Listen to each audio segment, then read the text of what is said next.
नमस्कार, आदाब, सत श्री अकाल और खुशामदीद। Very very good evening to all of you people. This is Kumar Amit और आप लोग देख रहे हैं आपका अपना चैनल बीकॉम कॉर्नर। आज का वीडियो बहुत ज्यादा स्पेशल और इम्पोर्टेंट होने वाला है तमाम बीकॉम प्रोग्राम और ऑनर्स के स्टूडेंट्स के लिए।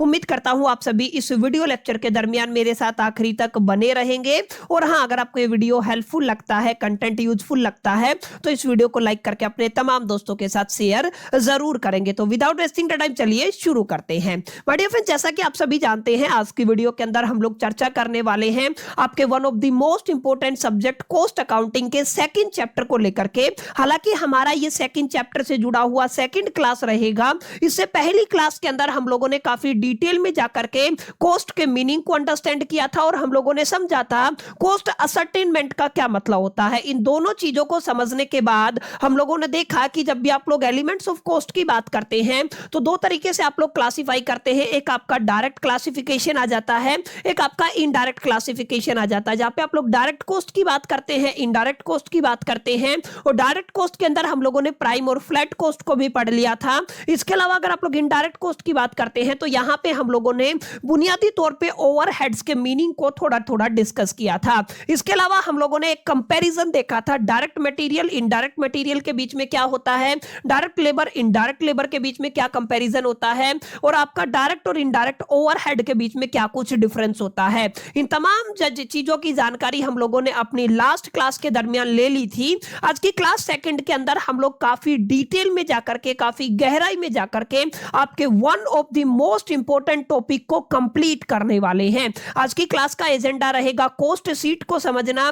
कॉस्ट शीट का अपना मतलब क्या होता है, कॉस्ट शीट क्यों बनाई जाती है, किस तरीके से बनाई जाती है, क्या इसका फॉर्मेट होता है, किस तरीके से न्यूमेरिकल को टैकल किया जाता है, किस तरीके से क्वेश्चन के ऊपर अप्रोच ली जाती है, किस तरीके से प्रैक्टिकल क्वेश्चंस को टैकल करना होता है। इन शॉर्ट आज की क्लास के अंदर, वन शॉर्ट के अंदर हम लोग कॉस्ट शीट को काफी डिटेल में चर्चा करने वाले हैं। आज की क्लास थोड़ी लंबी हो सकती है। जो आमूमन हमारी क्लास होती है वो करीब करीब 35 से 40 मिनट मैक्सिमम होता है। आज हो सकता है समय थोड़ा ज्यादा रहे क्लास का, लेकिन काफी गहराई में जाकर के आपको कॉस्ट शीट समझ में आ जाएगा। और इतना मैं आपको उम्मीद दिला सकता हूं कि इस वीडियो को देखने के बाद कॉस्ट शीट से जुड़े हुए जितने भी डाउट्स आपके जहन में है ना, वो सारे क्लियर हो जाएंगे। बहरहाल ज्यादा बातें ना करते हुए बढ़ते हैं लेक्चर की तरफ और बुनियादी तौर पे समझने की कोशिश करते हैं इस कॉस्ट शीट का क्या मतलब है। एक बार कॉस्ट शीट को आप लोग भूल जाइए। देखिए, अकाउंटिंग की बात कर रहे हैं। दो तरीके की अकाउंटिंग का कंपैरिजन हम लोगों ने पहली क्लास के दरमियान पढ़ा था।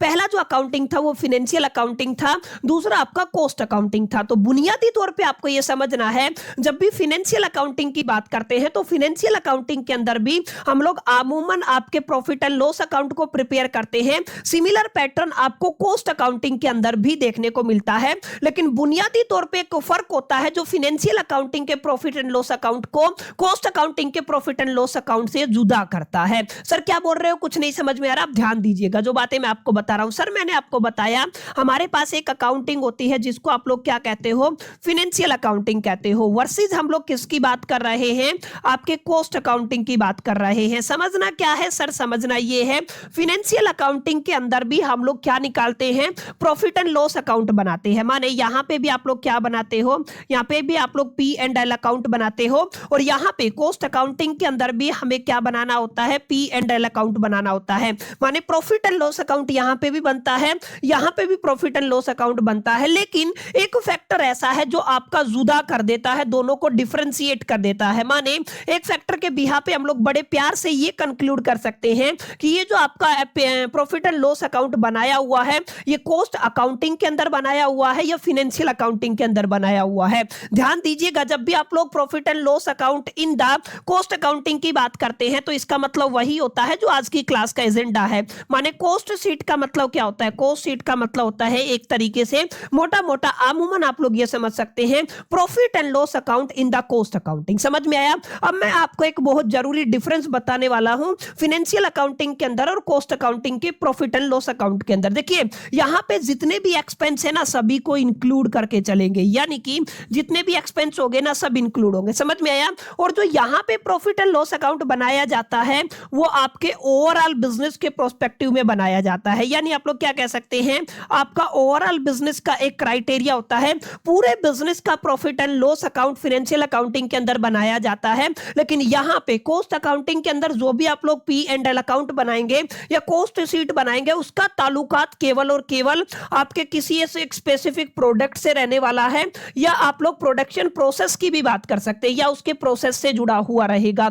यानी कि हम लोग बात केवल कॉस्ट से रिलेटेड करेंगे, लागत से रिलेटेड करेंगे, लागत के अलावा हमें कोई भी एक्सपेंस लेने की जरूरत नहीं है। जैसे आपने एक मटेरियल है वो तैयार कर लिया है, समझ में आया क्या किया है आप लोगों ने, एक मटेरियल तैयार किया है, तैयार होने के बाद सेलिंग प्रोस्पेक्टिव से उसके ऊपर 2 रुपए का लॉस हो गया, तो ये सेलिंग के ऊपर जो लॉस हुआ है ना, ये यहाँ पे फाइनेंशियल अकाउंटिंग के अंदर तो मेंशन होगा, लेकिन यहाँ पे कॉस्ट अकाउंटिंग के अंदर मेंशन नहीं होगा, क्योंकि कॉस्ट के अंदर केवल और केवल हम केवल प्रोडक्शन की बात करने वाले हैं, कॉस्ट की बात करने वाले हैं, लागत की बात करने वाले हैं। सेलिंग एंड डिस्ट्रीब्यूशन का मामला यहाँ पे इंक्लूड नहीं होता है, समझ में आया। यानी कि अगर आप लोग ध्यान देंगे तो एक कंपैरिजन मैंने आपको सिखाया था, जहां पे हम लोगों ने एक तरफ आपके फाइनेंशियल अकाउंटिंग की बात की थी, एक तरफ हम लोगों ने कॉस्ट अकाउंटिंग की बात की थी। दो इंपॉर्टेंट बातें हैं जो अगेन मैं रिपीट कर रहा हूं, जिनको आपको याद करने की जरूरत है। सबसे पहली बात तो पर्पज ऑब्वियस सी बात है, आप सभी जानते हैं, profit and loss account prepare करना, प्लस में आपकी जो फर्म है उसकी फाइनेंशियल पोजीशन को रिप्रेजेंट करने का काम फाइनेंशियल अकाउंटिंग के अंदर किया जाता है। लेकिन अगर आप लोग कॉस्ट कंट्रोल की बात करते हैं, कॉस्ट मैनेजमेंट की बात करते हैं और कॉस्ट एफिशिएंसी की बात करते हैं, ये काम किसकी हेल्प से किया जाता है, कॉस्ट अकाउंटिंग की हेल्प से किया जाता है। एक इंपॉर्टेंट और जरूरी डिफरेंस ये रहता है कि पर्टिकुलर फाइनेंशियल अकाउंटिंग के अंदर और जो कॉस्ट अकाउंटिंग के अंदर, वो आपके यूजर्स के ऊपर डिपेंड करता है। दो तरीके के यूजर्स होते हैं, एक आपके इंटरनल यूजर होते हैं, एक आपके एक्सटर्नल यूजर होते हैं। जो आपकी फाइनेंशियल अकाउंटिंग है वो अमूमन आप लोग कहेंगे जनरली एक्सटर्नल यूजर्स के लिए तैयार की जाती है, वही कॉस्ट अकाउंटिंग है वो मैनेजमेंट के लिए तैयार की जाती है, इंटरनल यूजर्स के लिए तैयार की जाती है। यानी आप लोग ये कह सकते हैं यूजर्स के अंदर फाइनेंशियल अकाउंटिंग किनको ध्यान में रख के बनाई जाती है, एक्सटर्नल पार्टीज, एक्सटर्नल यूजर्स के लिए बनाई जाती है। जैसे कोई बैंक हो गया, कोई आपका क्रेडिटर हो गया, या आप लोग कह सकते हैं जो भी आपको पैसा देने वाली पार्टी है, कोई ऐसी फर्म है, इन्वेस्टर हो गए, तमाम तरीके के लोग एक्सटर्नल यूजर्स के अंदर आते हैं। मैनेजमेंट आपका इंटरनल यूजर्स के अंदर आता है और मैनेजमेंट के लिए कॉस्ट अकाउंटिंग तैयार किया जाता है। एक और डिफरेंस ये याद रखिएगा, कॉस्ट अकाउंटिंग जर्नली आप लोग पूरे ईयर के अंदर तैयार करते हैं, जो आपका फाइनेंशियल ईयर होता है, लेकिन जो आपका कॉस्ट अकाउंटिंग है ना, वो कॉन्टिन्यूअस बेसिस पे तैयार किया जाता है। ये वो पॉइंट है जिनको अगर आप लोग अपने जहन में रखेंगे, दिमाग में रखेंगे, इन चीजों का इल्म अगर आपको होगा तो आपको बड़ी सहूलियत रहेगी आगे आने वाले आर्टिकल को समझने में, कॉस्ट शीट को अंडरस्टैंड करने में और उनके कंपोनेंट को अंडरस्टैंड करने में। दैट्स व्हाई मैं अगेन इस चीज को रिपीट कर रहा हूं ताकि आप लोगों को मेमोराइज हो जाए, रिवाइज हो जाए, और जैसे जैसे हम लोग आगे फर्दर प्रोसीड करें आप लोगों के लिए ये चैप्टर, ये जो आपका टॉपिक है, आसान बन जाए। बहरहाल नेचर की अगर आप लोग बात करते हैं, यहाँ पे जो ट्रांजैक्शन रिकॉर्ड होती हैं वो हिस्टोरिकल नेचर में होती है। यहाँ पे हम लोग केवल और केवल प्रेजेंट और फ्यूचर की बात करने वाले हैं। इसके अलावा मैंने बताया रिकॉर्ड यहाँ पे ओवरऑल बिजनेस को किया जाता है, इस मुद्दे पर मैं चर्चा कर चुका हूं। यहाँ पे केवल और केवल रिकॉर्ड प्रोडक्ट वाइज किया जाता है, ये भी मैंने बता दिया। यहाँ पे ईयरली मेंटेन किए जाते हैं रिकॉर्ड्स, यहाँ पे आपका कॉन्टिन्यूअस बेसिस पे रिकॉर्ड किया जाता है। सबसे बड़ा डिफरेंस मैंने क्या बताया था कि सर आप लोग फोकस पर ध्यान दीजिएगा, यहाँ पे पूरे बिजनेस का जो प्रॉफिट एंड लॉस अकाउंट तैयार किया जाता है, फाइनेंशियल पोजीशन तैयार किया जाता है, यहाँ पे इंडिविजुअल प्रोडक्ट के ऊपर फोकस किया जाता है या तो प्रोसेस के ऊपर फोकस किया जाता है। यानी कि हम लोग केवल और केवल कॉस्ट से रिलेटेड अपने ताल्लुकात रखेंगे, ठीक है ना। कॉस्ट किसकी बात कर रहे हैं हम लोग, आपके प्रोडक्ट की बात कर रहे हैं, या आप लोग क्या कह सकते हो, आप लोग प्रोडक्शन की बात कर सकते हो, प्लस में आप लोग क्या कह सकते हो, आपके प्रोडक्शन प्रोसेस की बात कर सकते हो, ठीक है। ये कुछ बुनियादी बातें हैं जिनको आपको समझना है। तो यानी कि आप लोग मोटा मोटा नाम से भी अंदाजा लगा पा रहे होंगे कि सर कॉस्ट यानी लागत, लागत का जो मामला है कॉस्ट अकाउंटिंग के अंदर बनाया जाएगा। और जैसा कि मैंने आपको बताया, यहां पर अगर आप लोग ध्यान देंगे, कॉस्ट अकाउंटिंग के अंदर अगर आप लोग P&L अकाउंट बनाते हैं तो उसको यहां पर किस नाम से जाना जाता है, कॉस्ट शीट के नाम से जाना जाता है। हालांकि कॉस्ट शीट अपने आप में कोई account, profit and loss account नहीं होता है, it is an statement statement. ये क्या होता है? स्टेटमेंट होता है। इसकी प्रीसाइज डेफिनेशन क्या रहेगी ये अभी मैं आप सभी के साथ चर्चा करने वाला हूं। समझ में आया? तो मैंने क्या बताया, कुछ ऐसे एक्सपेंसेस हैं जो कहीं ना कहीं आपके फाइनेंशियल अकाउंटिंग के प्रॉफिट एंड लॉस अकाउंट के अंदर तो रिकॉर्ड किए जाते हैं, लेकिन वो एक्सपेंसेस आपको कॉस्ट अकाउंटिंग के अंदर रिकॉर्ड नहीं करने हैं। ये एक बुनियादी फर्क है। कुछ एक्सपेंसेस हैं हमें जो कॉस्ट अकाउंटिंग के अंदर रिकॉर्ड करना है ना, केवल और केवल वही चीजें रिकॉर्ड करनी है जो लागत से जुड़ी हुई है, जो कॉस्ट से जुड़ी हुई है, जो प्रोडक्शन से जुड़ी हुई है और जो आपके प्रोडक्शन प्रोसेस से जुड़ी हुई है। समझ में आया? अब काफी अहम जानकारी मैं आपको देने वाला हूं। कुछ ऐसी चीजें हैं जो क्वेश्चन जो में आपको दिखेंगी, एग्जामिनर आपको घुमाने के लिए देगा और आमूमन तौर पे हम लोग मिस्टेक कर देते हैं, उन चीजों को कहीं ना कहीं अपने कॉस्ट अकाउंट के अंदर उसको रिकॉर्ड कर लेते हैं। और आपको ध्यान रखना है, अगर ये सारी चीजें जो लिस्ट में अभी आपको देने वाला हूं, अगर उस लिस्ट का कोई भी एलिमेंट अगर आपको क्वेश्चन के अंदर दिखता है, उसी टाइम पे आपके दिमाग को सिग्नल मिल जाना चाहिए कि ये वाला पर्टिकुलर कंपोनेंट हमें हमारे कॉस्ट शीट के अंदर इंक्लूड नहीं करना है। तो मैं यहाँ पे जो लिस्ट देने वाला हूं वो कैटेगराइज वाइज लिस्ट दूंगा। 4 कैटेगरी में हम लोग बात करेंगे। कुछ ऐसे कंपोनेंट जो कहीं ना कहीं items exclude from the cost account है। माने जब कॉस्ट अकाउंट आप लोग बनाएंगे या आप लोग कॉस्ट शीट बनाएंगे या कॉस्ट अकाउंटिंग के अंदर प्रॉफिट एंड लॉस तैयार करेंगे, तो वहां पर ये आइटम अगर आपको दिखता है तो ये आपको एक्सक्लूड कर देना है, इंक्लूड नहीं करना है। हाँ, अगर आप लोग फाइनेंशियल अकाउंटिंग के P&L अकाउंट को बनाते हैं, वहां पे सारी चीजें इंक्लूड होती है। समझ में आया? तो सबसे पहली कैटेगरी रहेगी फाइनेंशियल चार्जेस की, दूसरी कैटेगरी रहेगी एप्रोप्रिएशन ऑफ द प्रॉफिट की, तीसरी कैटेगरी रहेगी प्योरली फाइनेंशियल लॉसेस की, चौथी कैटेगरी रहेगी प्योरली फाइनेंशियल इनकम की, और इसके बाद 5 है, सॉरी, एक एब्नॉर्मल लॉसेस का भी कंपोनेंट हम लोग यहाँ पे इंक्लूड करने वाले हैं। समझ में आया? तो 5 कैटेगरी मैंने आप सभी के साथ चर्चा की, जिनमें से अगर आपको कोई भी एक पर्टिकुलर लाइन भी अगर आपको क्वेश्चन के अंदर दिखती है तो ये एक्सक्लूडेड आइटम रहेगा। जैसे फाइनेंशियल चार्जेस की अगर आप लोग बात करते हैं, अगर आपको इंटरेस्ट ऑन लोन मिलता है, माने आपको क्या आपका इंटरेस्ट ऑन लोन है, तो ये आपका कॉस्ट अकाउंटिंग के अंदर इंक्लूड नहीं होगा। इंटरेस्ट ऑन डिबेंचर भी यहाँ पे आपको छोड़ देना है, बैंक चार्जेस को भी आपको स्किप कर देना है, discount on the issue of shares या डिबेंचर इसको भी स्किप कर देना है, loss on the sales of investment इसको भी स्किप कर देना है। इन्वेस्टमेंट का कॉस्ट से कोई लेना देना नहीं है। अगर आप लोग ध्यान से देखेंगे, ये वे तमाम कंपोनेंट हैं जिनका कॉस्ट का मतलब क्या होता है, मैंने पहले भी बताया हुआ है, आपका लागत से कोई लेगा देगा नहीं है। माने लागत बिल्कुल अलग कंपोनेंट हो जाता है इनसे। दैट्स व्हाई ये सारे आइटम हमें क्या करने पड़ते हैं माय डियर फ्रेंड्स, हमें इन तमाम आइटम्स को एक्सक्लूड करना पड़ेगा। कहां से? आपके कॉस्ट अकाउंट से। समझ में आया? तो पहली कैटेगरी किसकी है? फाइनेंशियल चार्जेस की है। आपको याद करना पड़ेगा, कोई अल्टरनेट नहीं है, आप लोग जानते हैं। मैं इस चीज में स्ट्रांगली बिलीव करता हूं कि जो भी आपको पढ़ना है वो आपको एक सिस्टमैटिक वे में एक सही अप्रोच के साथ पढ़ना है। ना मैं आपको नाच के पढ़ा सकता हूं, ना मैं गा के पढ़ा सकता हूं, ना मैं इधर उधर की बातें कर सकता हूं, ठीक है ना। मेरा काम यहाँ पे आपको टू द पॉइंट केवल और केवल क्लास के अंदर प्योरली हायर एजुकेशन का जो कंटेंट है वो प्रोवाइड करना है।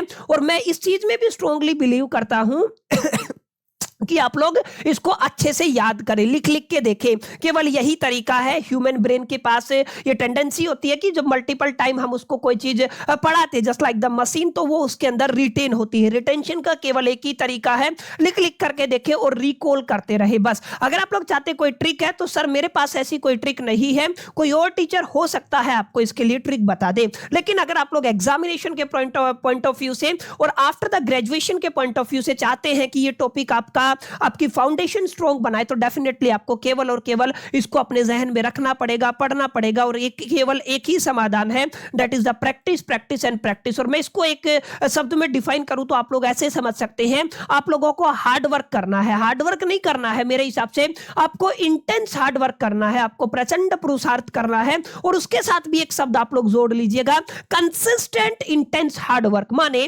आपको काफी मेहनत करनी पड़ेगी सब्जेक्ट के अंदर और कंसिस्टेंसी के साथ मेहनत करनी पड़ेगी। कंसिस्टेंसी ब्रेक करते हो तो आप सभी जानते हो चीजें वैसी नहीं रहती जैसी कंसिस्टेंसी में रहती है फिर, और कंसिस्टेंसी दोबारा बना पाना भी करीब करीब एक डिफिकल्ट टास्क होता है। समझ में आया? तो मेरा कहने का मतलब यह है, सर आपको याद करना पड़ेगा। जो जो बातें मैं आपको बता रहा हूं वो सारी बातें आपको क्या करनी पड़ेंगी? याद करनी पड़ेंगी। एक बार देखना,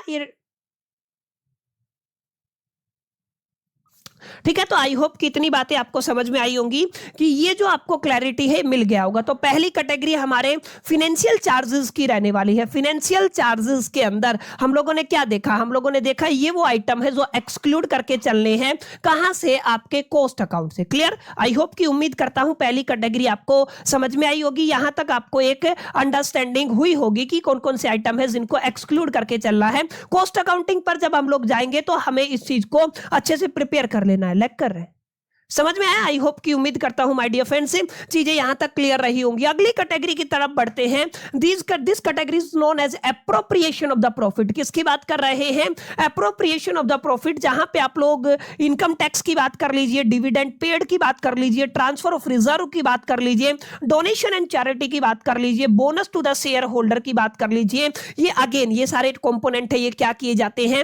एक्सक्लूड किए जाते हैं बाय द कॉस्ट अकाउंट। समझ में आया? तो ये आपको याद करना है पांचों कैटेगरी के अंदर। प्योरली इनकम लॉसेस के अंदर जैसे आपको लॉस हो गया है on sale of a fixed asset, आपके पास कोई फिक्स्ड एसेट था, उसकी सेल की, उसके ऊपर लॉस हो गया है, ये फाइनेंशियल लॉस है, ये आपका कॉस्ट अकाउंटिंग से इसका कुछ लेगा देगा नहीं है। Sale of the investment, investment के ऊपर सेल किया और उसके अंदर लॉस हो गया तो उसका भी यहां पे कोई लेगा देगा नहीं है। बैड डेब्ट रिटर्न ऑफ अगर आपका हो जाता है तो उस केस में भी आपको कॉस्ट अकाउंटिंग से कोई लेना देना नहीं है। फाइन्स एंड द पेनल्टीज से भी आपका इन तमाम तरीके की चीजों का कोई आपका कॉस्ट अकाउंट से लेना देना नहीं है।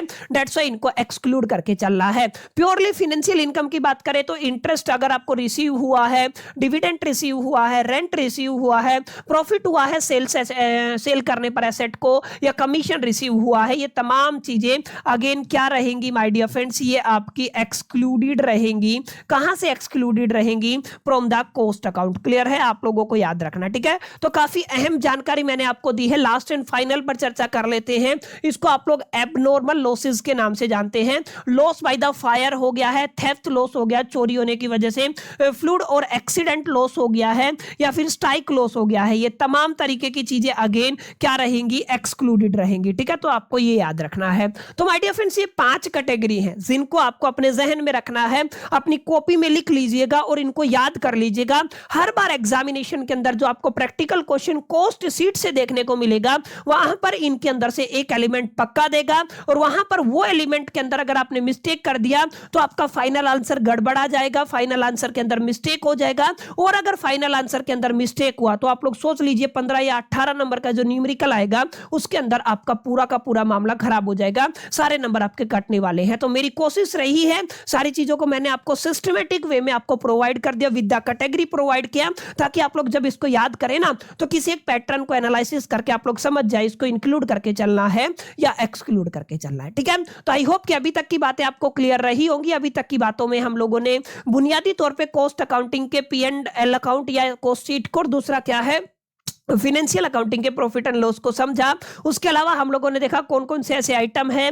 जो कॉस्ट का हिस्सा नहीं होते हैं, जिनको इंक्लूड नहीं एक्सक्लूड किया जाता है। जहां पर फिनेंशियल चार्ज की कैटेगरी है, अप्रोप्रिएशन ऑफ द प्रॉफिट की कैटेगरी है, प्योरली फिनेंशियल लॉसेस की कैटेगरी है, प्योरली फिनेंशियल इनकम की कैटेगरी है, एब्जॉर्प्शन लॉसेस की कैटेगरी है। 5 कैटेगरी है जिनको आपको याद करना है। अब सबसे जरूरी बात मैं आप सभी के साथ करने वाला हूं, जिसको आप लोग किस नाम से जानते हो? कॉस्ट शीट के नाम से जानते हो। देखिए कॉस्ट शीट अगर आपको समझना है ना तो पीछे का सारा मामला आपको समझना पड़ेगा। सबसे पहले एक छोटी डेफिनेशन मैं आपको देता हूं, कॉस्ट शीट अपने आप में क्या होता है। याद रखिएगा, कॉस्ट शीट अपने आप में स्टेटमेंट होता है। क्या होता है? एक ऐसा स्टेटमेंट होता है जहां पर हम लोग स्पेसिफिकली किसका जिक्र करते हैं? हम लोग स्पेसिफिकली आपकी कॉस्ट का जिक्र करते हैं। एक ऐसा स्टेटमेंट जहां पे हमें काफी कंपोनेंट देखने को मिलते हैं। माने सबसे पहले तो हम लोग आपके एलिमेंट्स ऑफ कॉस्ट की यहीं पे चर्चा करते हैं। अगर आप लोग कहेंगे ना सर एलिमेंट्स ऑफ कॉस्ट का मतलब क्या है? सर एलिमेंट्स ऑफ कॉस्ट का मतलब है जो जो कॉस्ट के एलिमेंट्स है, जो उसके हिस्से हैं, उनको हम लोग यहाँ पे पढ़ने वाले हैं। प्लस में सेकंड अगर आप लोग पॉइंट लेके चलते हैं तो हम लोग कॉस्ट ऑफ प्रोडक्शन की भी यहाँ पे बात करेंगे, ठीक है? तो आप लोग क्या कहेंगे? सर हम किसकी बात करने वाले हैं? कॉस्ट ऑफ प्रोडक्शन की भी बात करने वाले हैं। इसके अलावा हम लोग आपका कॉस्ट पर यूनिट भी हमें निकालना होता है, यानी आप लोग क्या कहेंगे? कॉस्ट पर यूनिट जो तैयार किया जाता है, ये तमाम तमाम तरीके की चीजों को निकालने के लिए जिस स्टेटमेंट का इस्तेमाल किया जाता है वो स्टेटमेंट क्या कहलाता है, कॉस्ट शीट कहलाता है। और मैंने बताया आप लोग इसको कैसे समझ सकते हैं, आप लोग समझ सकते हैं आपको प्रॉफिट एंड लॉस अकाउंट बनाना है, लेकिन ये प्रॉफिट एंड लॉस अकाउंट किसके अंदर रहने वाला है, आपका कॉस्ट अकाउंटिंग के अंदर रहने वाला है। क्लियर, ये काफी अहम जानकारी है, नोट कर लीजिएगा माय डियर फ्रेंड्स कि आपका प्रॉफिट एंड लॉस अकाउंट ही रहेगा और वही आपका पैटर्न रहेगा। यहां पे केवल आपको इसका जो तरीका है, इसका जो फॉर्मेट है वो बदल जाता है। यहां पे आपका अमाउंट रहेगा, यहां पे आपका पर्टिकुलर्स रहेगा और यहां पे आप लोग ऊपर क्या लिख देंगे, कॉस्ट शीट लिख देंगे। ठीक है, इसके अंदर क्या क्या रहेगा ये सारी जानकारी मैं अभी आपको देने वाला हूं, काफी गहराई से समझाऊंगा, तो आप लोग एक एक चीज को मेरे साथ नोट करते चलिएगा। अभी मैंने क्या बताया, कॉस्ट शीट अगर आप लोग डिफाइन करना चाहते हैं तो कॉस्ट शीट अपने आप में एक ऐसा स्टेटमेंट होता है जो किसको शो करता है, अलग अलग एलिमेंट्स ऑफ द कॉस्ट को शो करता है, जो आपके टोटल कॉस्ट ऑफ प्रोडक्शन को शो करता है, जो कॉस्ट पर यूनिट को निकालने में आपकी हेल्प करता है। क्लियर है, यहां पे याद रखिएगा, इट प्रिपेयर टू असर्टेन, मैंने पहले भी बताया हुआ है किसको असर्टेन करने के लिए और कंट्रोल करने के लिए कॉस्ट को इसका तैयार किया जाता है, रेडी किया जाता है। माने असर्टेनमेंट की बात हो रही है और आपको क्या निकालना है, कॉस्ट कंट्रोल करना है। तो ये सारी चीजें कब कर पाओगे, जब आपके पास क्या तैयार होगा, कॉस्ट शीट तैयार होगा। इसी के अंदर वो सारी इंपॉर्टेंट जानकारी आपको मिलती है जिसकी हमें जरूरत होती है। क्लियर है, और मैंने पहले भी बता दिया कॉस्ट शीट अपने आप में एक स्टेटमेंट होता है, ये अकाउंट नहीं होता है। केवल मैंने जनरल रेफरेंस के लिए आपको बताया कंपेयर करके कि जैसे आप लोग प्रॉफिट एंड लॉस अकाउंट बनाते हैं फाइनेंशियल अकाउंटिंग के अंदर, वैसे ही आप लोग मोटा मोटा एक आइडिया लगा सकते हैं कि ये कॉस्ट अकाउंटिंग का प्रॉफिट एंड लॉस अकाउंट रहने वाला है, लेकिन असल में ये एक स्टेटमेंट रहेगा। ठीक है, काफी इंपॉर्टेंट बात थी, समझ में आई। अब ध्यान रखिएगा, कॉस्ट अकाउंटिंग जब भी आप लोग बनाएंगे ना तो कुछ बातें हैं जिनका ख्याल आपको रखना है। सबसे पहले आपको पता होना चाहिए रॉ मटेरियल का। क्लियर, मैंने पढ़ा चुका हूं पहले भी, मैं आपको पहले क्या रहेगा, रॉ मटेरियल का आपको पता होना चाहिए। रॉ मटेरियल के अंदर भी आप लोग किसकी बात करेंगे, आप लोग सबसे पहले ओपनिंग स्टॉक की बात करेंगे। ओएस का मतलब क्या होता है, ओपनिंग स्टॉक होता है। दूसरा क्या रहता है, आपका क्लोजिंग स्टॉक होता है। तो ओएस का मतलब क्या रहेगा, ओएस का मतलब आपका ओपनिंग स्टॉक रहेगा, ये आपको याद रखना। ठीक है, opening stock of raw material. और सीएस का मतलब क्या रहेगा, आप लोग याद रखिएगा, इसका मतलब होता है closing stock of raw material. Clear है। अब ओपनिंग स्टॉक जब भी रहेगा, यहां पे दो तरीके के ओपनिंग स्टॉक की हम लोग बात करेंगे, बल्कि तीन तरीके के, मैं पहले ही बता देता हूं। सबसे पहले आप लोग ओपनिंग स्टॉक की बात करेंगे, या फिर आप लोग किसकी बात करने वाले हैं, क्लोजिंग स्टॉक की बात करने वाले हैं। पहले ही प्रिपेयर हो जाइए, हम लोग किस किस से ओपनिंग स्टॉक और क्लोजिंग स्टॉक की बात करेंगे। सबसे पहला जो ये ओपनिंग स्टॉक और क्लोजिंग स्टॉक रहेगा, ये आपका रॉ मटेरियल का रहेगा। क्लियर, तो आप लोग क्या कहेंगे, रॉ मटेरियल का ओपनिंग स्टॉक और क्लोजिंग स्टॉक रहेगा। इसके बाद आप लोग WIP की बात करने वाले हैं, वर्क इन प्रोग्रेस की बात करेंगे। तो वर्क इन प्रोग्रेस का ओपनिंग स्टॉक रहेगा, वर्क इन प्रोग्रेस का आपका क्लोजिंग स्टॉक रहेगा। और तीसरा जो ओपनिंग और जो आपका क्लोजिंग स्टॉक रहेगा वो आपका FG का रहेगा। FG का मतलब क्या होता है, आपका फिनिश्ड गुड रहने वाला है। क्लियर, आप लोग क्या कहेंगे, फिनिश्ड गुड रहेगा। क्लियर, तो ये आपको थोड़ा ध्यान में रखना है। ओएस और आपका सीएस का क्या मतलब है, ओपनिंग स्टॉक का क्या मतलब है और क्लोजिंग स्टॉक का क्या मतलब है, और कौन कौन से ओपनिंग स्टॉक के कंपोनेंट रहेंगे, कौन कौन से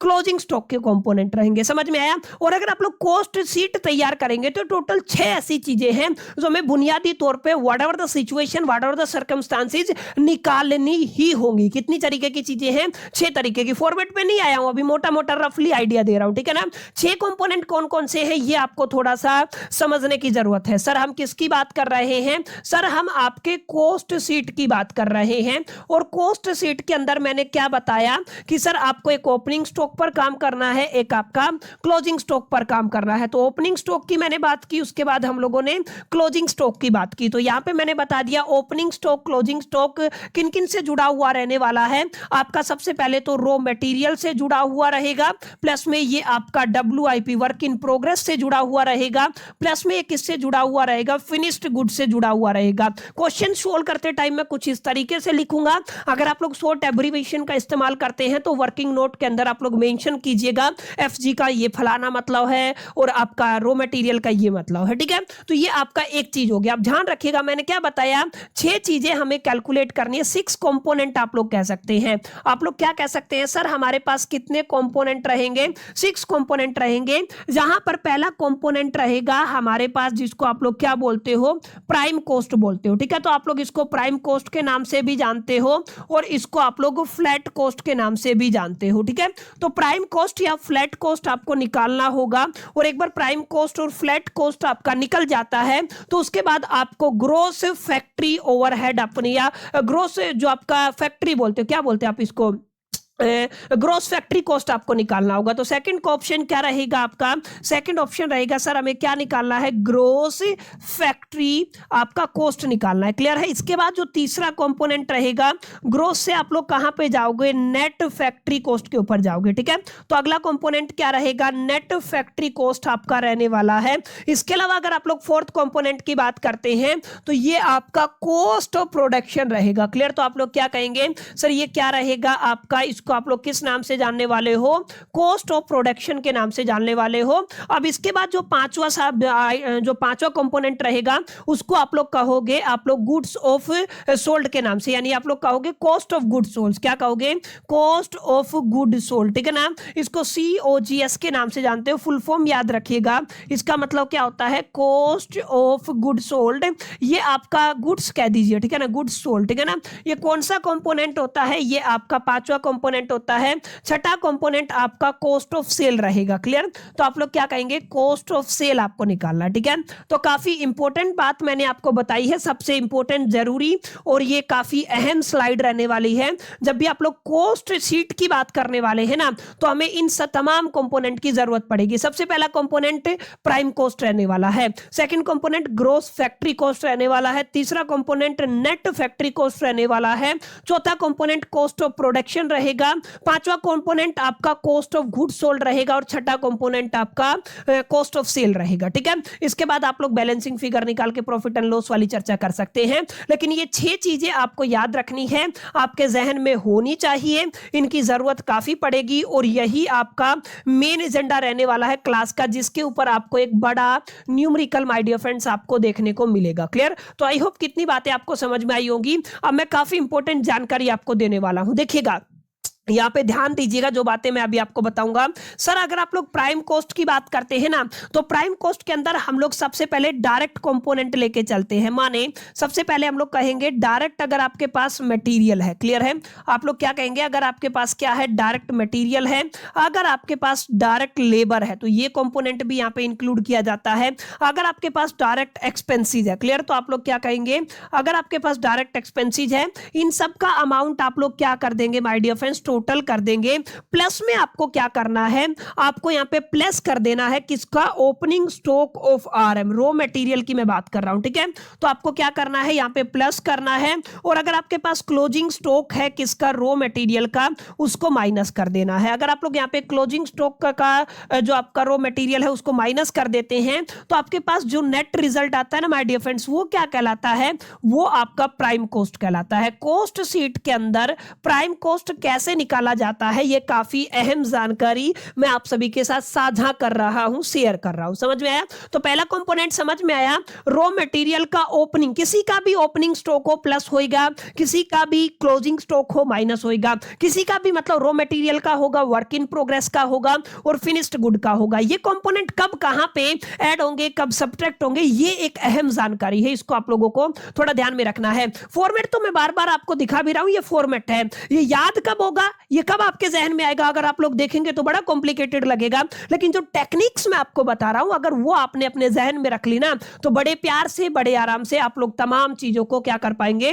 टैकल कर पाएंगे। समझ में आया? तो ये पहला कंपोनेंट आई होप कि आपको समझ में आया होगा कि सर आपको क्या करना है? प्राइम कॉस्ट निकालना है या फ्लैट कॉस्ट निकालना है। समझ में आया? आप ध्यान दीजिएगा, एक फ्लो चार्ट मैं आप सभी के लिए लेके आया हूं, फिर हम लोग इस फॉर्मेट को अंडरस्टैंड करेंगे। फ्लो चार्ट क्या कहता है, ध्यान दीजिएगा। यहां पे सबसे पहले जो बातें मैंने अभी आपके साथ साझा की है, आपने क्या किया? आपने डायरेक्ट मटेरियल, लेबर और एक्सपेंस ले लिया, आपने प्लस कर दिया ओपनिंग स्टॉक को, आपने माइनस कर दिया है क्लोजिंग स्टॉक को। दिख रहा होगा आई होप कि यहां पे आप लोग देखिए डायरेक्ट MLE माने मटेरियल, लेबर और एक्सपेंसेस हो गया है, आपने रॉ मटेरियल को प्लस किया है। अगर आपने जो आपका क्लोजिंग स्टॉक है रॉ मटेरियल का उसको माइनस किया है, तो आपको जो रिजल्ट मिलेगा माय डियर फ्रेंड्स, वो क्या मिलने वाला है? वो आपको प्राइम कॉस्ट मिलने वाला है। ठीक है, अब एक बार आपने प्राइम कॉस्ट या फ्लैट कॉस्ट निकाल लिया। अब उसके अंदर आपको एड ऑन करना है, क्या करना है, एड ऑन करना है। किसको एड ऑन करना है, इनडायरेक्ट फैक्ट्री कॉस्ट को। क्लियर है, फैक्ट्री के अंदर जितने भी आपके इनडायरेक्ट कॉस्ट हैं उन तमाम कंपोनेंट को ऐड कर देना है। तो याद रखिएगा प्राइम कॉस्ट के अंदर अगर आपने इनडायरेक्ट फैक्ट्री कॉस्ट को ऐड कर दिया तो आप लोग पहुंच जाएंगे ग्रॉस फैक्ट्री कॉस्ट के ऊपर। समझ में आया आपको कैसे प्राइम कॉस्ट से और इनडायरेक्ट जो आपका ग्रॉस फैक्ट्री कॉस्ट के ऊपर जंप करना है।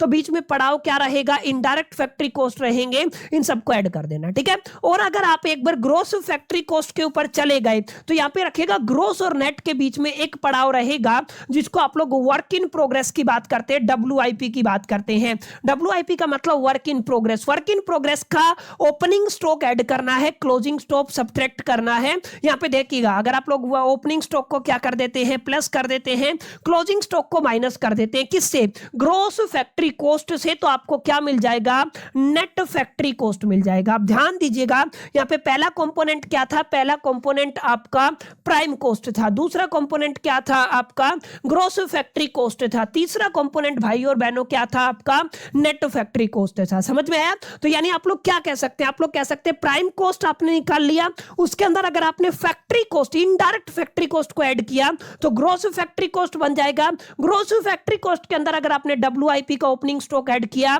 माइनस कर दिया है क्लोजिंग स्टॉक, तो आपको नेट फैक्ट्री कॉस्ट मिल जाएगा। और नेट फैक्ट्री कॉस्ट के अंदर अगर आप लोग ऐड ऑन कर देते हैं एडमिन एक्सपेंसेस को जो ऑफिस से जुड़े हुए हैं, ठीक है, एडमिन एक्सपेंसेस किसके, ऑफिस से जुड़े हुए हैं, तो आपको क्या निकल आएगा, आपका कॉस्ट ऑफ प्रोडक्शन निकल आएगा। समझ में आया। तो ये आपका चौथा कंपोनेंट रहेगा, ये चौथा जो इंपॉर्टेंट टर्म है जो आपकी कॉस्ट शीट के अंदर यूज होगा, उसका आपका एक तरीके से फाइनलाइजेशन हो जाएगा।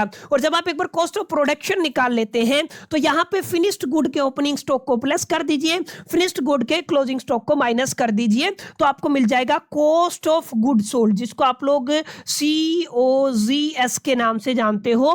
कॉस्ट ऑफ गुड सोल्ड आपको मिल जाएगा। और जब आप एक बार COGS निकाल देते हो उसके अंदर अगर आप लोग सेलिंग एंड डिस्ट्रीब्यूशन एक्सपेंस कर देते हो यहां पे, तो आपको क्या मिलाएगा, कॉस्ट ऑफ सेल मिल जाएगा। समझ में आया। तो ये आपका पांचवा पड़ाव था और ये आपका छठा पड़ाव था। इस फ्लो चार्ट को आप लोग 4 से 5 बार अपने जहन के अंदर, अपने दिमाग के अंदर मेमोराइज करेंगे। जब जब याद करेंगे, रिकैप करेंगे, रिकॉल करेंगे, तो आपको बड़े आराम से इसका जो आपका फ्लो है वो समझ में आ जाएगा। रॉ मटेरियल का सबसे पहले जो आपका ओपनिंग स्टॉक है प्लस कर दीजिए, क्लोजिंग स्टॉक है माइनस कर दीजिए, नेट रिजल्ट आएगा, उसके अंदर डायरेक्ट मटेरियल, लेबर और एक्सपेंसेस को ऐड कर देंगे तो हमें प्राइम कॉस्ट मिल जाएगा। प्राइम कॉस्ट के अंदर अगर आप लोग इनडायरेक्ट फैक्ट्री कॉस्ट को ऐड कर देते हैं, इनडायरेक्ट फैक्ट्री कॉस्ट को ऐड कर देते हैं, तो आपको क्या मिल जाता है, ग्रॉस फैक्ट्री कॉस्ट मिल जाता है। और ग्रॉस फैक्ट्री कॉस्ट के अंदर अगर आप लोग WIP के ओपनिंग स्टॉक को प्लस करते हैं, माइनस करते हैं क्लोजिंग स्टॉक को, तो आपको नेट फैक्ट्री कॉस्ट मिलता है। और नेट फैक्ट्री कॉस्ट के बाद एडमिन एक्सपेंस ऑफिस को अगर आप लोग यहां पे ऐड ऑन करते हैं तो आपको मिलता है कॉस्ट ऑफ प्रोडक्शन। और कॉस्ट ऑफ प्रोडक्शन के अंदर अगर आप लोग फिनिश्ड गुड के ओपनिंग स्टॉक को प्लस करते हैं, माइनस करते हैं क्लोजिंग स्टॉक को, तो आपको मिलता है COGS। और COGS के अंदर अगर आप लोग सेलिंग एंड डिस्ट्रीब्यूशन जो एक्सपेंसेस है उनको प्लस करते हैं तो आपको क्या मिलता है, कॉस्ट ऑफ सेल मिलता है। तो कुछ इस तरीके से आप लोगों को आगे फर्दर बढ़ते रहना है, चीजें आपको समझ में आएंगी और बड़े आराम से आप लोग फाइनलाइज कर पाएंगे किसको, कॉस्ट ऑफ सेल को। समझ में आया। अब यहाँ पे बड़ी चीज क्या रहने वाली है, बड़ी चीज ये रहने वाली है इनडायरेक्ट फैक्ट्री कॉस्ट के अंदर क्या क्या आएगा। ये सर कहां से पता चलेगा, इनडायरेक्ट फैक्ट्री कॉस्ट के अंदर जो जो चीजें आएंगी उसकी एक लिस्ट है जिसको आपको लर्न करना पड़ेगा। अगेन अगर आप लोग WIP की बात करते हैं, अगेन अगर आप लोग एडमिन एक्सपेंसेस की बात करते हैं, तो यहां पे भी एक लिस्ट है जिसको आपको याद करना पड़ेगा। इन शॉर्ट में वो लिस्ट मैं आपको आज की क्लास के अंदर देने भी वाला हूं जिसको आपको प्रैक्टिस करना है। अगर आप लोग चाहते हैं इस सब्जेक्ट को मास्टर करना तो याद करना पड़ेगा। अगेन आपको कोई अल्टरनेट नहीं दिखेगा, याद करना पड़ेगा। ठीक है, तो लिस्ट में आपको दूंगा। फ्लो चार्ट आपको समझ में आ गया होगा। तो अगर आपको मैं ये आपका कॉस्ट शीट का फॉर्मेट दिखाऊं ना तो बड़े प्यार से आप लोग समझ जाएंगे। 2 हिस्सों में इसलिए है क्योंकि ये एक पर्टिकुलर फॉर्मेट में आता नहीं, क्योंकि आप सभी को पता है सारी चीजें समझानी होती है बोर्ड के ऊपर। तो ये जो नीचे का हिस्सा है ना मैंने अलग से लिख दिया। समझ में आया। ये पूरा का पूरा किसका फॉर्मेट है, कॉस्ट शीट का फॉर्मेट है। जैसे अगर आप लोग ध्यान देंगे ऊपर हम लोग लिखते हैं कॉस्ट शीट, यहाँ पे आपको अमाउंट दिखेगा, यहाँ पे आपको पर्टिकुलर्स दिखेगा, दिख रहा है आपको, आई होप कि विजिबल होगा। सबसे पहले क्या करना है, सबसे पहले रॉ मटेरियल लेना है। किसका रॉ मटेरियल है, ओपनिंग स्टॉक आपने प्लस कर दिया और आपने क्लोजिंग स्टॉक को क्या कर दिया है, माइनस कर दिया है। रॉ मटेरियल के अंदर ओपनिंग स्टॉक क्लोजिंग स्टॉक, तो आपको एक अमाउंट मिल गया, ठीक है। अब इसके अंदर आपको डायरेक्ट एक्सपेंसेस को क्या करना है, ऐड करना है। डायरेक्ट मतलब आप लोग लेबर की भी बात करेंगे, मटेरियल की भी बात करेंगे, प्लस में एक्सपेंसेस की बात करेंगे। तीनों चीजें आपको यहां पे इंक्लूड करके चलनी है। तो जो नेट रिजल्ट मिलेगा वो आपको क्या मिल जाएगा, प्राइम कॉस्ट मिल जाएगा, जो हमारा पहला कंपोनेंट रहने वाला है, ठीक है। तो आई होप यही बात मैंने आपको पहले भी समझाई थी, जो मैंने आपको जो फ्लो चार्ट दिया था ना, यहां पे आपको एक क्लैरिटी मिला होगा, ठीक है। सेम बातें यहां पे लिखी हुई है। अगर आप लोग यहां पे ध्यान देंगे प्राइम कॉस्ट के अंदर अगर आप लोग फैक्ट्री ओवरहेड की बात करते हैं, फैक्ट्री ओवरहेड का मतलब क्या है, अगर आपको याद हो, फैक्ट्री ओवरहेड का मतलब इनडायरेक्ट फैक्ट्री कॉस्ट की बात हो रही है, ठीक है। किसकी बात हो रही है, इनडायरेक्ट फैक्ट्री कॉस्ट की बात हो रही है। तो यहां पे अगर आप लोग ध्यान देंगे, जैसे फैक्ट्री ओवरहेड के अंदर डेप्रीशिएशन हो गया है, इनडायरेक्ट वेजेस हो गया है, इनडायरेक्ट मटेरियल हो गया है, ये तमाम चीजों को अगर आप लोग यहाँ पे इंक्लूड करते हैं तो आपका जो नेट रिजल्ट आएगा वो क्या आ जाएगा, आपका ग्रोस फैक्ट्री कॉस्ट आ जाएगा, जो आपका कंपोनेंट नंबर सेकंड रहेगा। और यहाँ पे अगर आप लोग WIP के ओपनिंग स्टॉक को प्लस और माइनस करते हैं तो जो आपको एक नेट रिजल्ट मिलेगा वो नेट फैक्ट्री कॉस्ट होगा, जो कितने नंबर वाला कंपोनेंट रहने वाला है, 3 नंबर वाला कंपोनेंट रहने वाला है। एडमिन एक्सपेंसेस को अगर आप लोग यहाँ पे डाल देते हो तो आपको जो नेट कंपोनेंट मिलेगा वो कॉस्ट ऑफ प्रोडक्शन मिल जाएगा, जो आपका चौथा कंपोनेंट रहेगा। और यहां पे फिनिश्ड गुड की बात करते हो तो आपको क्या मिल जाएगा, कॉस्ट ऑफ गुड सोल्ड मिल जाएगा, जो आपका पांचवा कंपोनेंट रहेगा। छठा कंपोनेंट आपका रहेगा कॉस्ट ऑफ सेल, जो सेलिंग एंड डिस्ट्रीब्यूशन एक्सपेंसेस के बाद आपको मिलता है, क्लियर। और यहां पे अगर आप लोग यहां पे सेल्स की अगर आप लोग एक डिफरेंस निकालते हैं, बीच में प्रॉफिट भी हो सकता है और लॉस भी हो सकता है। कॉस्ट ऑफ सेल के ऊपर और सेल्स के ऊपर जो आपका बैलेंसिंग फिगर होता है ना, उससे आप लोग प्रॉफिट एंड लॉस निकाल सकते हैं। तो this is all about the cost sheet. ये जो टेक्निक नहीं बोलेंगे, एक छोटा सा आप लोग कह सकते हैं फ्लो चार्ट है, जिसको आप लोग याद करेंगे तो बड़े प्यार से आप लोग यहाँ पे इन चीजों को टैकल कर पाएंगे। अब यहाँ पे बड़ा टास्क ये रहेगा, देखिए रॉ मटेरियल और जो आपके ये direct material, direct labour, direct expenses, ये तो चेंज होते ही रही है, ये कभी नहीं चेंज होते हैं। बड़ा टास्क बच्चा आपके लिए क्या रहेगा, बड़ा टास्क भाई और बहनों आपके लिए रहेगा फैक्ट्री ओवरहेड को पहचानना, सबसे बड़ा आपके लिए टास्क रहेगा, ठीक है। फैक्ट्री ओवरहेड के बाद अगर आप लोग ध्यान देंगे एडमिन एक्सेस को पहचानना, फिर आप लोगों के पास बड़ा टास्क रहेगा सेलिंग एंड डिस्ट्रीब्यूशन एक्सपेंसेस को पहचानना, ठीक है। अब ये कैसे पहचानोगे, सिर्फ और सिर्फ एक ही तरीका है, मैं फिर बता रहा हूं, आपको क्या करना पड़ेगा, आपको केवल और केवल प्रैक्टिस करना पड़ेगा। जो लिस्ट आपको मैं एक जगह पे देने वाला हूं, ठीक है, तीनों की लिस्ट मैं आपको प्रोवाइड कर दूंगा माय डियर फ्रेंड्स। इस लिस्ट को अगर आप लोग याद करते हैं तो प्रॉपर तरीके से आप लोग चीजों को लर्न कर पाएंगे, मेमोराइज कर पाएंगे, अंडरस्टैंड कर पाएंगे। कॉस्ट शीट का फॉर्मेट आपके जहन में होना चाहिए, आप लोगों को नींद में भी फॉर्मेट पूरा याद होना चाहिए। फटाफट से prime cost, gross factory cost, net factory cost, cost of production, cost of good sold, और आगे क्या कहेंगे, कॉस्ट ऑफ सेल्स, और लास्ट में जाके सेल्स की बात करेंगे। प्रॉफिट भी कई बार लिख दिया जाता है, प्रॉफिट एंड लॉस तो बैलेंसिंग फिगर होता है, आप सभी जानते हैं, ठीक है। तो ये कुछ बातें हैं जो आपकी किससे जुड़ी हुई है, आपकी कॉस्ट शीट से जुड़ी हुई है। अब आप कहेंगे कि सर वो लिस्ट कहां पर है जिसकी प्रैक्टिस हमें करनी है, जहां से हमें यह पता चलेगा कि ये वाला जो फलाना कॉस्ट है ना, ये फैक्ट्री ओवरहेड का कॉस्ट है, ये वाला आपका एडमिनिस्ट्रेशन ओवरहेड का कॉस्ट है, और ये आपका सेलिंग एंड डिस्ट्रीब्यूशन ओवरहेड का कॉस्ट है। समझ में आया। तो जहां पे इनडायरेक्ट शब्द आ जाता है वो ओवरहेड की कैटेगरी में जाता है। जैसे अगर आप लोग देखेंगे यहाँ पे इनडायरेक्ट फैक्ट्री कॉस्ट है, ठीक है, तो ये फैक्ट्री ओवरहेड हो गया, क्या हो गया है, फैक्ट्री ओवरहेड, ठीक है। तो ये जो लिस्ट है मैं आपको दे रहा हूं। अगर आप लोग यहाँ पे देखेंगे एडमिन एक्सपेंसेस की बात हो रही है, यहाँ पे आप लोग सेलिंग एंड डिस्ट्रीब्यूशन एक्सपेंस की बात कर रहे हैं, तो सेलिंग एंड डिस्ट्रीब्यूशन ओवरहेड हो जाएगा। समझ में आया। तो ये लिस्ट अभी एक बार फटाफट से हम लोग देखेंगे कि इनके अंदर क्या क्या आएगा। अगर आप लोगों ने ये पूरा लेक्चर अच्छे से लिखा, अच्छे से याद किया, तो कॉस्ट अकाउंटिंग कॉस्ट अकाउंटिंग के अंदर कॉस्ट शीट आपका तैयार हो गया है। और आप लोग बड़े आराम से, बड़े प्यार से हमारी किताबों के अंदर जो प्रैक्टिकल क्वेश्चंस दिए हुए हैं, न्यूमेरिकल्स पिक्चर्स दी हुई हैं, जो भी इलिस्ट्रेशंस दिए हुए हैं, उन तमाम चीजों को टैकल कर पाएंगे। हालांकि आने वाले लेक्चर के दरमियान हम लोग बहुत अच्छे से अच्छे क्वेश्चन, हैवी से हैवी लेवल के जो क्वेश्चन है वो हम लोग प्रैक्टिस करेंगे, ताकि आप लोगों को एक बुनियादी तौर पे समझ विकसित हो कि ये पर्टिकुलर जो आपका क्वेश्चन है उसको किस अप्रोच के साथ सोल्व करना है। और एक इंपॉर्टेंट बात, अभी ये जो कॉस्ट सीट का जो आपका जो क्लास है या कॉस्ट अकाउंटिंग का जो क्लास है, ये over a long period of the time आ रहा है, काफी लंबा गैप था। उसके बहुत सारे रीजन थे जो मैं कैमरे के ऊपर डिस्कस नहीं कर सकता हूं, लेकिन हाँ इतना बोल सकता हूं, कल से जो भी क्लासेस मिलेंगी ना तो रेगुलर मिलेंगी। तो आप लोग प्लीज मेक श्योर करके आपका अच्छा सा रिस्पॉन्स तमाम वीडियोस पर दिखाइएगा। जो भी वीडियोस आती है उनको लाइक किया करें, आप हाइप किया करें, वीडियो के नीचे कमेंट किया करें, ताकि वीडियोस का जो एक तरीके से रीच है वो मैक्सिमम लोगों तक पहुंच सके। और वीडियो को शेयर जरूर कर दिया करें, ताकि एक अच्छा रिस्पॉन्स आता है तो हमें और मोटिवेशन मिलता है, और मैं और मेरी टीम आप सभी के लिए और बेटर कंटेंट डिजाइन कर पाए और कंसिस्टेंसी को मेंटेन कर पाए। तो इट्स ऑल अबाउट कि जो आपका लंबा गैप हुआ उसके लिए आप लोग थोड़ा सा इस चीज को एडजस्ट कर सकते हैं। हाँ, अभी के बाद आपको लेक्चर क्लासेस टाइम पे मिलेंगे, रेगुलर मिलेंगे। न केवल आपके सब्जेक्ट की बात कर रहा हूं, बल्कि जो भी सब्जेक्ट्स का प्रॉमिस हम लोगों ने अपने चैनल पे किया था, वो तमाम तरीके की कवरेज हम लोग अब रेगुलर करने वाले हैं, चाहे सेमेस्टर 2 हो, 4 हो या 6 हो। ठीक है, सब्जेक्ट कोई भी हो। बहरहाल अब चलिए लिस्ट की बात करते हैं।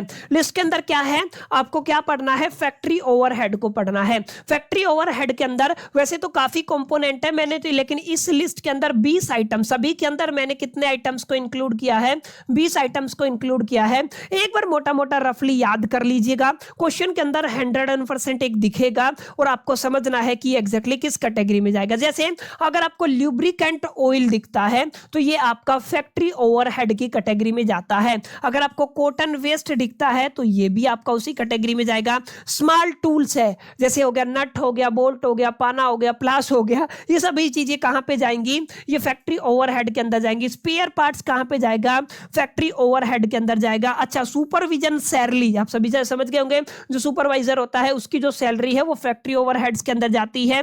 फोरमैन का वेजेस भी फैक्ट्री ओवरहेड्स के अंदर होता है।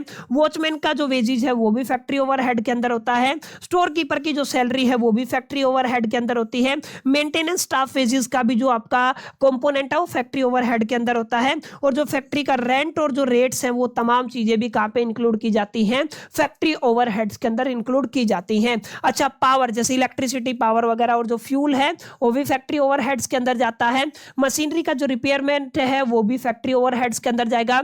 डेप्रीशिएशन ऑफ मशीन, ये काफी इंपॉर्टेंट है, हर बार पेपर में आता है, ये भी आपका फैक्ट्री ओवरहेड के अंदर आता है। फैक्ट्री के अंदर जो भी लाइटिंग है वो सब आपकी यहीं पे आएगी। हीटिंग एक्सपेंस है वो सब यहाँ पे इंक्लूड होगा। इंश्योरेंस ऑफ फैक्ट्री बिल्डिंग ये सब यहाँ पे इंक्लूड होगा। इंश्योरेंस ऑफ द मशीनरी भी यहीं पे आएगा। वाटर चार्जेस यानी पानी जो यूज होता है, फैक्ट्री टेलीफोन ये भी यहीं पे आएगा। क्लीनिंग एंड द सैनिटाइजेशन ये सब चीजें यहाँ पे इंक्लूड होंगी। तो 20 आइटम याद कर लेंगे। तो मेरे व्यक्तिगत जो एक्सपीरियंस है, मेरा जो व्यक्तिगत अनुभव है, पर्सनल एक्सपीरियंस है, उसके बिहा पे मैं आपको इतना बता सकता हूं कि इससे बाहर अगर आपको एग्जामिनर नहीं दे सकता, करीब करीब पॉसिबिलिटी ना के बराबर है। ठीक है, तो ये आपको याद रखना है। तो फैक्ट्री ओवरहेड के अंदर ये सब चीजें दिखेंगी, इनमें से कोई कंपोनेंट दिखेगा, दिमाग की बत्ती जलाना, ये फैक्ट्री ओवरहेड के अंदर है और हम लोग अगेन यहाँ पे फैक्ट्री ओवरहेड के अंदर उसको डाल देंगे। ठीक है, अब थोड़ा आगे चलते हैं।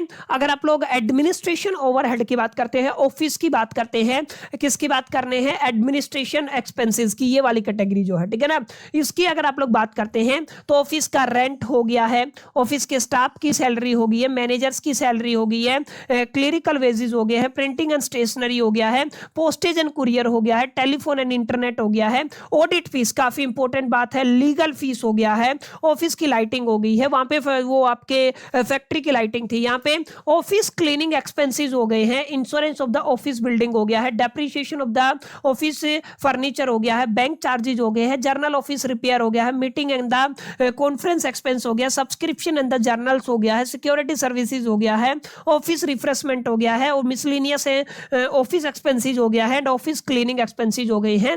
ये तमाम तरीके के 20 आइटम यहाँ पे ध्यान रखिएगा। एक चीज रिपीट हो गई है, ये सेम आइटम यहाँ पे रिपीट हो रहा है। ठीक है, तो मैं इसको काट देता हूं। कितने बनते हैं, 20 ही बनते हैं। तो अगेन यहाँ पे भी आपको केवल कितने आइटम याद करने हैं, 20 आइटम याद करने हैं। इनको अगर आप लोग याद कर लेंगे तो इससे बाहर क्वेश्चन के अंदर नहीं दिखेगा। अब लास्ट एंड फाइनल बात करते हैं सेलिंग एंड डिस्ट्रीब्यूशन ओवरहेड की। जैसे एडवर्टाइजमेंट एक्सपेंस हो गया है, ये यहीं पे आएगा। सेल्समैन की सैलरी और कमीशन हो गया है। पैकिंग एक्सपेंस हो गया है। उसके बाद कैरेज आउटवर्ड हो गया है। उसके बाद आपका फ्रेट एंड ट्रांसपोर्ट हो गया है। उसके बाद आप लोग वेयर हाउस का रेंट हो गया है। गोडाउन इंश्योरेंस हो गया है। सेल्स ऑफिस रेंट हो गया है। उसके बाद travelling expenses for the sales staff हो गया है। डिलीवरी वैन एक्सपेंसेस हो गया है। सेल्स प्रमोशन हो गया है। बैड डेप्थ हो गया है। ट्रेड डिस्काउंट हो गया है। शोरूम एक्सपेंस हो गया है। आफ्टर सेल सर्विस कॉस्ट हो गया है। कैटलॉग एंड द सैंपल हो गया है। कस्टमर एंटरटेनमेंट हो गया है। मार्केट रिसर्च एक्सपेंसेस हो गया है। एक्सपोर्ट एक्सपेंसेस हो गया है और डिस्ट्रीब्यूशन स्टाफ फीस हो गया है। ये तमाम तरीके के अगेन 20 आइटम कहां पे इंक्लूड किए गए हैं? सेलिंग एंड डिस्ट्रीब्यूशन ओवरहेड के अंदर इंक्लूड किए गए हैं। तमाम चीजों को याद करते हैं अगर आप लोग प्रैक्टिस करते हैं और इस फ्लो चार्ट को मेमोराइज करते हैं और इस अगर आप लोग फॉर्मेट को याद करते हैं तो आप लोग समझिए कोस्ट शीट का काम आपका हो गया।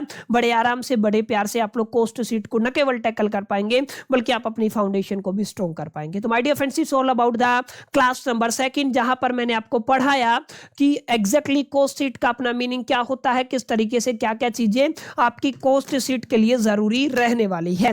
उम्मीद करता हूं क्लास आपको पसंद आया होगा, क्लास समझ में आया होगा, वीडियो लेक्चर अच्छा लगा होगा। अगर ये सारी चीजें आपके साथ हुई है तो डेफिनेटली आप इस वीडियो को लाइक कर सकते हैं, इस वीडियो के नीचे कमेंट कर सकते हैं, दोस्तों के साथ शेयर कर सकते हैं और पहली दफा चैनल पे आए हैं तो सब्सक्राइब करके बेल आइकन को जरूर प्रेस कर सकते हैं। इस वीडियो में इतना ही, मिलते हैं नेक्स्ट वीडियो के अंदर। जब तक के लिए मैं तो कीप लर्निंग।